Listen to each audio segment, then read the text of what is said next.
Fl-ewwel żjara tiegħu il-Prim Ministru sab jilqgħu ġenituri ta' żagħżugħ li bati bl-epilepsija. L-omm emozzjonata irringrazzjat lill-Prim Ministru tal-inizjattiva li wera l-Gvern sabiex jiffaċilita l-ħajja tal-persuni b'diżabilità. Fil-fatt il-familja Aquilina bħala ammont sostanzjali ta' familji persuni b'diżabilità oħra ser tgawdi minn ammont ta' miżuri tal-budget is-sena d-dieħla. Fosthom għajnuna finanzjarja kif l-allowance għat-tfal b'diżabilità żdiedet.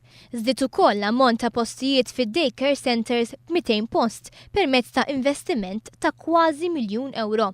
Il-Prim Ministru spjega li l-Gvern ser ikun qed ineħħi t-taxxa tas-suċċessjoni għal wirt ta' tfal b'diżabilità u kif il-Gvern ser ikun qed iddaħħal sew l-idea tas-soċjetà ġusta. Il-fatt li l-Gvern qiegħed jagħti priorità lil dan il-qasam sostnitlhom isserraħ ras il-ġenituri ta' tfal b'diżabilità. Fit-tieni żjara tiegħu mal-familja Xikluna, il-Prim Ministru spjega l-inċentivi li ser jagħti dan il-budget lin-nisa tad-dar sabiex iħeġġiġhom joħorġu jaħdmu. Iż-żewġ ommijiet preżenti uraw l-apprezzament tagħhom għal miżuri fil-budget li jistgħu jgħinuhom jerġgħu jidħlu fid-dinja tax-xogħol. Fosthom inċentivi fit-taxxa, servizzi ta' childcare centers b'xejn u inċentivi finanzjarji oħra jekk l-omm tiddeċidi li tibda tistudja ħalli ttejjeb il-ħiliet tagħha.